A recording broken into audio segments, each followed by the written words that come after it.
Hello बच्चों, कैसे हैं आप? बच्चों, आज हम पढ़ेंगे पाठ संघर्ष के कारण मैं तुनक मिजाज हो गया। आइए सबसे पहले यहाँ पर जान लेते हैं इस पाठ का सारांश। इसके बाद हम आपको बताएंगे इस पाठ से संबंधित प्रश्नों के उत्तर भी। तो बच्चों, आप भी हमारे साथ साथ पढ़ें। संघर्ष के कारण मैं तुनक मिजाज हो गया। और ये कहना है धनराज पिल्ले का, जो कि हॉकी के एक प्रसिद्ध जादूगर माने जाते हैं। तो आइए हम आपको यहाँ पर बताते हैं इस पाठ का सारांश। आप जो है पाठ को पढ़ने के लिए अपनी पुस्तक में इस पाठ को अच्छे से पढ़ें। यह पाठ एक प्रसिद्ध हॉकी खिलाड़ी धनराज पिल्ले का 35 वर्ष के हो जाने पर विनीता पांडे द्वारा लिखा गया साक्षात्कार है, जिसमें धनराज पिल्ले के बचपन से लेकर अब तक की प्रमुख घटनाओं का वर्णन है। धनराज पिल्ले का बचपन अनेक कठिनाइयों से भरा हुआ था। उनका परिवार बहुत गरीब था। इनके दोनों बड़े भाई हॉकी खेलते थे। धनराज भी हॉकी खेलना चाहते थे, परंतु उनके पास हॉकी स्टिक खरीदने के लिए पैसे नहीं थे, इसलिए वो अपने साथियों की स्टिक उधार मांग कर खेलते थे। जब इनके बड़े भाई को भारतीय कैंप में चुन लिया गया तो उन्होंने धनराज को अपनी पुरानी स्टिक दे दी थी, जो धनराज की अपनी पहली स्टिक बनी। इन्हें सन 1985 में मणिपुर में खेले जाने वाली जूनियर राष्ट्रीय हॉकी खेलने का अवसर मिला। उस समय ये 16 वर्ष के दुबले पतले छोटे बच्चे जैसे चेहरे वाले दिखाई देते थे। सन 1986 यानी कि 1986 में इन्हें सीनियर टीम में चुन लिया गया और ये मुंबई आ गए। इसी वर्ष इनके बड़े भाई रमेश ने मुंबई लीग में बेहतरीन खेल खेलकर धूम मचा दी थी। 1988 यानी कि 1988 में नेशनल कैंप के 57 खिलाड़ियों की लिस्ट में शामिल नहीं होने के कारण मायूस हो गए, मगर एक साल बाद ऑलविन एशियन कप के लिए चुना गया, जिसके बाद से ये सदैव आगे बढ़ गए। धनराज पढ़ाई में बहुत कमज़ोर थे। वे 10वीं तक ही पढ़ पाए। उनका कहना था यदि वे हॉकी के खिलाड़ी नहीं होते तो शायद उन्हें चपरासी की नौकरी भी न मिलती। अब उन्हें गर्व है कि वे बैचलर ऑफ साइंस या आर्ट्स भले ही ना हों, परंतु बैचलर ऑफ हॉकी तो हैं ही। आगे विनीता पांडे ने लिखा है कि विनीता पांडे ने जब उनसे उनके तुनक मिजाज होने का कारण पूछा तो उन्होंने इस स्वभाव का कारण अपने बचपन से जुड़ा हुआ बताया। उनकी माँ को उनके पालन पोषण के लिए बहुत मेहनत करनी पड़ती थी। वे अपना गुस्सा रोक नहीं सकते थे। अन्य लोग उन्हें उकसाते थे, जिससे उनका गुस्सा और भी अधिक हो जाता था। उन्हें ज़िंदगी में छोटी छोटी चीज़ों के लिए संघर्ष करना पड़ा था। इससे वे चिड़चिड़े हो गए। वे भावुक भी बहुत थे। वे किसी को कष्ट में देख नहीं सकते थे। वे अपनी गलतियों पर माफ़ी मांगने में भी संकोच नहीं करते थे। उन्होंने बताया कि कृत्रिम घास को देखकर वह विज्ञान की तरक्की पर अचंभित थे। उनकी सबसे पहली कार सेकेंड हैंड आर्माडा थी। बाद में 2000 में उन्होंने फोर्ड आइकन खरीदी। फिर सर्वप्रथम 1994 में पुणे के भाऊ रोड पर 2 बेडरूम का फ्लैट खरीदा। बाद में 1999 में महाराष्ट्र सरकार ने पवई में एक फ्लैट दिया।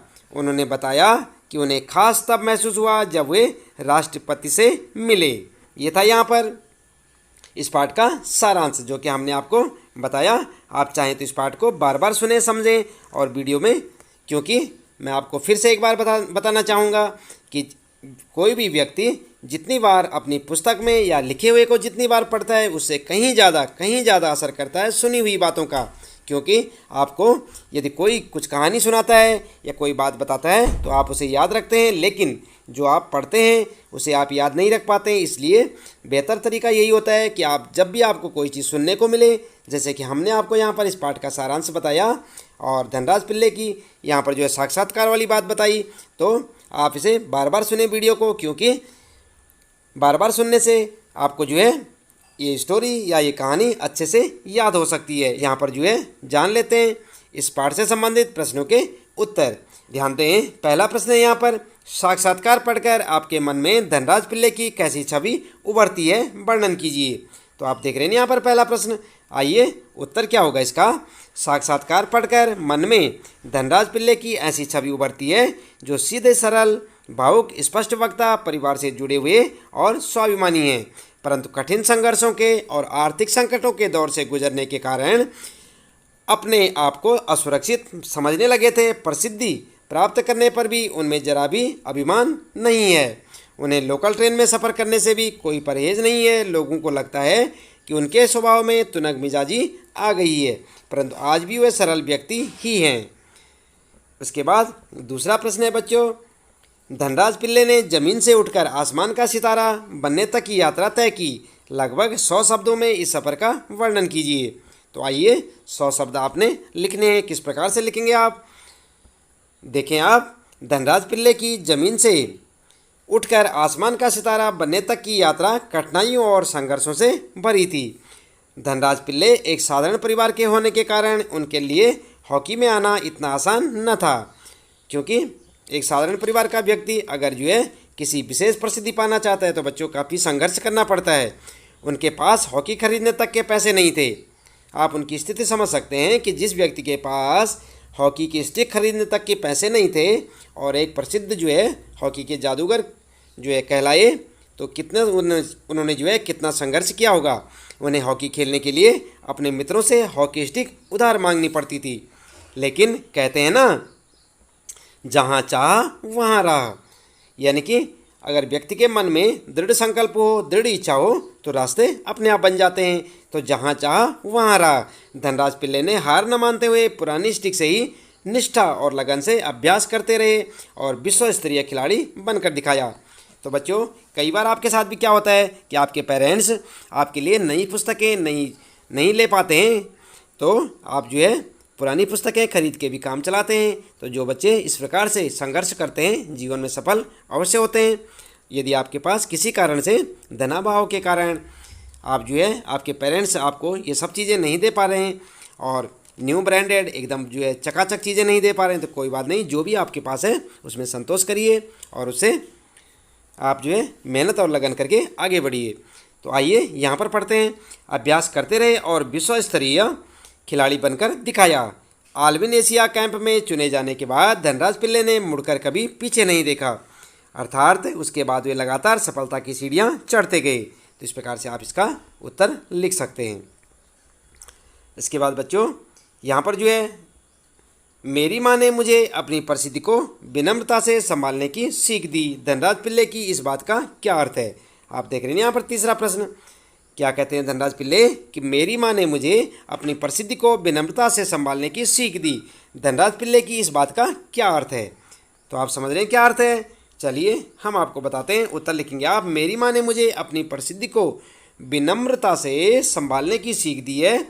धनराज पिल्ले की इस बात का अर्थ यह है कि उनकी माँ ने हमेशा उन्हें प्रसिद्धि होने के बाद भी घमंड की भावना मन में न आने की सलाह दी। इंसान चाहे जितना ऊंचा उठ जाए परंतु उसमें घमंड की भावना नहीं होनी चाहिए। क्या समझे बच्चों? आप कितने भी सफल हो जाओ जीवन में, लेकिन आपके अंदर अभिमान की भावना नहीं आनी चाहिए। आप अभिमान ना करें। इसके बाद चौथा प्रश्न है यहाँ पर, ध्यानचंद को हॉकी का जादूगर कहा जाता है, क्यों? पता लगाइए। तो आप उत्तर लिखेंगे मेजर ध्यानचंद सिंह 29 अगस्त 1905 यानी कि 29 अगस्त 1905 से 3 दिसंबर 1979 भारतीय फील्ड हॉकी के भूतपूर्व खिलाड़ी एवं कप्तान थे। उन्हें भारत एवं विश्व हॉकी के क्षेत्र में सबसे बेहतरीन खिलाड़ियों में शुमार दिया जाता है। वे 3 बार ओलंपिक के स्वर्ण पदक जीतने वाली भारतीय हॉकी टीम के सदस्य रहे, जिनमें 1928 का एम्स्टर्डम ओलंपिक, 1932 का लॉस एंजेल्स ओलंपिक एवं 1936 का बर्लिन ओलंपिक शामिल हैं। उनकी जन्मतिथि को भारत में राष्ट्रीय खेल दिवस के तौर पर मनाया जाता है। तो बच्चों, ये आपके लिए काफ़ी इम्पोर्टेंट क्वेश्चन है। यहाँ पर आप इसे अच्छे से याद करें और समझें। इसके यहाँ पर देखें, गेंद इस कदर उनकी स्टिक से चिपकी रहती कि प्रतिद्वंदी खिलाड़ी को अक्सर आशंका होती कि वह जादुई स्टिक से खेल रहे हैं। यहाँ तक हॉलैंड में उनकी हॉकी स्टिक में चुंबक होने की आशंका में उनकी स्टिक तोड़कर देखी गई। जापान में ध्यानचंद कि हॉकी स्टिक से जिस तरह गेंद चिपकी रहती थी उसे देखकर उनकी हॉकी स्टिक में गोंद लगे होने की भी बात कही गई। ध्यानचंद की हॉकी की कलाकारी के जितने किस्से हैं उतने शायद ही दुनिया के किसी अन्य खिलाड़ी के बाबत सुने गए हों। उनकी हॉकी की कलाकारी देखकर हॉकी की मुरीद तो वाह वाह कह ही उठते थे, बल्कि प्रतिद्वंदी टीम के खिलाड़ी भी अपनी सुध-बुध खोकर उनकी कलाकारी को देखने में मशगूल हो जाते थे। उनकी कलाकारी से मोहित होकर ही जर्मनी के रूडोल्फ हिटलर सरीखे जिद्दी सम्राट ने उन्हें जर्मनी के लिए खेलने की पेशकश कर दी। ध्यानचंद ने अपनी करिश्माई हॉकी से जर्मन तानाशाह हिटलर ही नहीं बल्कि महान क्रिकेटर, आप जानते हैं कौन है, डॉन ब्रैडमैन को भी अपना कायल बना दिया था। तो इस प्रकार से बच्चों ये क्वेश्चन आपके लिए बहुत इंपॉर्टेंट है। आप हॉकी के बारे में यहाँ पर अच्छी सी जानकारी ले सकते हैं। इस क्वेश्चन को आप अच्छे से इसका आंसर याद करें। इसके बाद 5वां प्रश्न है बच्चों, यहाँ पर आप ध्यान दें, किन विशेषताओं के कारण हॉकी को भारत का राष्ट्रीय खेल माना जाता है? तो क्यों माना जाता है हॉकी को भारत का राष्ट्रीय खेल, आइए जान लेते हैं उत्तर। हॉकी का खेल भारत में अत्यंत लोकप्रिय है। यह खेल भारत के प्रत्येक प्रदेश में खेला जाता है। इस खेल ने भारत को विश्व पटल पर काफ़ी प्रसिद्धि दिलाई है। हॉकी के खेल में भारत देश ने सन 1928 यानी कि 1928 से 1956 तक लगातार 6 स्वर्ण पदक जीते हैं। इन्हीं विशेषताओं के कारण हॉकी को भारत का राष्ट्रीय खेल माना जाता है। तो आप क्या समझे बच्चों, यहाँ पर आप जो है 6 स्वर्ण पदक की बात पढ़ रहे हैं कि नहीं, लेकिन आप ध्यान दें जो ये पार्ट लिखा हुआ है ये जिस समय लिखा हुआ था उस समय कुछ इस प्रकार की स्थिति थी। आज कुछ स्थितियाँ अगर चेंज हो गई हैं तो आप उन्हें लिख सकते हैं, और नहीं तो आप ऐसे उत्तर लिख सकते हैं, क्योंकि ये पाठ उस समय का लिखा हुआ है जब इस प्रकार की स्थितियाँ थी। आगे यहाँ पर जो है 6ठा प्रश्न आपके लिए, यह कोई ज़रूरी नहीं कि शोहरत पैसा भी साथ लेकर आए। क्या आप धनराज पिल्ले की इस बात से सहमत हैं? अपने अनुभव और बड़ों की बातचीत के आधार पर लिखिए। तो आप उत्तर लिखेंगे, यह कोई ज़रूरी नहीं कि शोहरत पैसा भी साथ लेकर आए।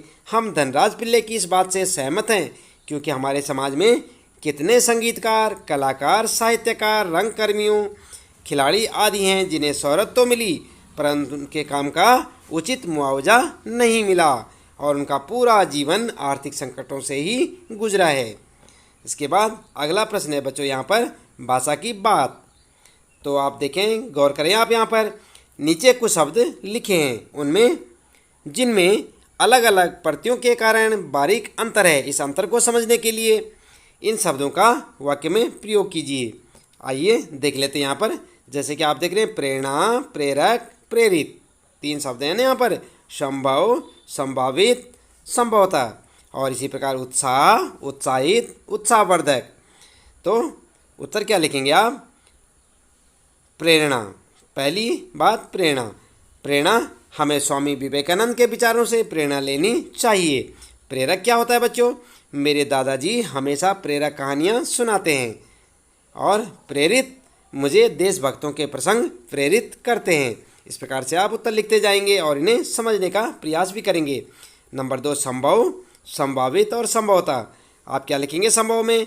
आज माँ का आना संभव है। संभावित में हमारी संभावित यात्रा कल शुरू होगी, और संभवतः में यह कार्य संभवतः आज नहीं होगा। आप समझ रहे हैं इनमें कितना अंतर है। इसके बाद अगला है यहाँ पर उत्साह। आप देख रहे हैं यहाँ पर उत्साह, उत्साहित और उत्साहवर्धक, 3 शब्द यहाँ पर जो प्रतियों के कारण इनके अर्थों में विभिन्नता आ गई है। तो पहला जो है उत्साह, गर्मियों की छुट्टियों में बच्चों का उत्साह देखते ही बनता है। उत्साहित, यदि उसमें प्रत्यय लगा दिया और उत्साहित शब्द बना दिया तो उत्साहित से क्या हो जाएगा? नया साल आने की खुशी में सब उत्साहित हैं। और उत्साहवर्धक, श्रोताओं की तालियां खिलाड़ियों के लिए उत्साहवर्धक होती हैं। तो आप समझ गए होंगे ना बच्चों। इसके बाद आइए 8वां प्रश्न देख लेते हैं। तुनक मिजाज शब्द तुनक और मिजाज 2 शब्दों के मिलने से बना है। कौन से? तुनक और मिजाज। ये जो शब्द है ना बच्चों, तुनक मिजाज, ये 2 शब्दों के मेल से बना है। कौन से? तुनक और मिजाज 2 शब्दों के मेल से बना है। क्षणिक, तनिक, तुनक एक ही शब्द के भिन्न रूप हैं। इस प्रकार का रूपांतर दूसरे शब्दों में भी होता है, जैसे बादल, बादर, बदरा, बदरिया, मयूर, मयूरा, मोर, दर्पण, दर्पण, दर्पण। आप देख रहे हैं यहाँ पर शब्दों को। शब्दकोश की सहायता लेकर एक ही शब्द के दो या दो से अधिक रूपों को खोजिए। कम से कम 4 शब्द और उनके अन्य रूप लिखिए। तो आपके लिए यहाँ पर हम उत्तर देते हैं। उत्तर है इच्छा का मतलब चाह, अभिलाषा, कामना, आकांक्षा। समझ रहे हैं बच्चों? एक इच्छा शब्द है, इसके कितने अर्थ हैं? चाह, अभिलाषा, कामना, आकांक्षा। तो ये सारे एक ही अर्थ है, सबका एक ही मतलब आता है। इसी प्रकार फूल को आप क्या क्या कहते हैं? पुष्प, कुसुम, सुमन, प्रसून। तो क्या समझे आप बच्चों? कुल मिलाकर यहाँ पर आप फिर से ध्यान दें। पुत्री को क्या कहते हैं? बेटी, तनया, सुता, आत्मजा, सब बेटी को ही कहते हैं। और जल के ही नाम है। पानी, नीर, तोय, सलिल, वारी, बहुत सारे होते हैं। तो कुल मिलाकर आप क्या समझे? ये सब के सब क्या हैं? एक ही शब्द के कई जो है रूप आपको देखने को मिले और मतलब सबका एक ही होता है। ये क्या है? कुल मिलाकर पर्यायवाची शब्द। क्या है ये? पर्यायवाची शब्द। आप ध्यान दें, ये सब क्या हैं? पर्यायवाची। पर्यायवाची है ना, आपने पढ़े होंगे। जल के तो आपने पढ़े होंगे और कुछ नहीं पढ़े तो फूल के पढ़े होंगे और जल के। फूल के यहाँ पर देखें पुष्प, कुसुम, सुमन, प्रसून, ये पर्यायवाची हो गए। और जल के पानी, नीर, तोय, सलिल। तो इस प्रकार से आप इसे लिख सकते हैं। इसके बाद बच्चों 9वां प्रश्न है यहाँ पर। हर खेल के अपने नियम, खेलने के तौर तरीके और अपनी शब्दावली होती है। जिस खेल में आपकी रुचि हो उससे संबंधित कुछ शब्दों को लिखिए। जैसे फुटबॉल के खेल से संबंधित शब्द हैं गोल, वैकिंग, पासिंग, बूट इत्यादि। तो आपका जो है बच्चों, आपकी रुचि जिस खेल में है उससे संबंधित कुछ शब्द आप लिखेंगे। उत्तर लिख सकते हैं आप। सभी जानते हैं कि आजकल के बच्चे ज़्यादा क्रिकेट पे ही ज़्यादा रुचि लेते हैं। जहाँ देखो गली मोहल्ले में क्रिकेट। चलिए क्रिकेट के बारे में वैसे तो आप सभी कुछ जानते होंगे। चलिए कुछ शब्द हम आपको यहाँ पर बता देते हैं। जैसे बल्ला, गेंद, विकेट, पिच, अंपायर, चौका, छक्का, रन आदि। ये सब क्रिकेट में ही तो होते हैं ना बच्चों। इसलिए आप उत्तर इस प्रकार लिख सकते हैं। इस पाठ से संबंधित यहाँ पर सारे प्रश्नों के उत्तर हमने आपको बताए। आप इसे अपनी नोटबुक में अच्छे से लिखें, उन्हें याद करें, समझें। और जैसे कि मैंने आपको बताया कि पढ़ने से ज़्यादा सुनने पर ज़्यादा असर प्रभाव पड़ता है। यानी कि जो कुछ आप पढ़ते हैं, स्वयं पढ़ते हैं, उससे ज़्यादा आपको अगर सुना दी जाए कोई बात तो आपको ज़्यादा याद रहती है। इसलिए आप वीडियो को बार बार सुनें और सुनकर इसे अच्छे से याद कर लें।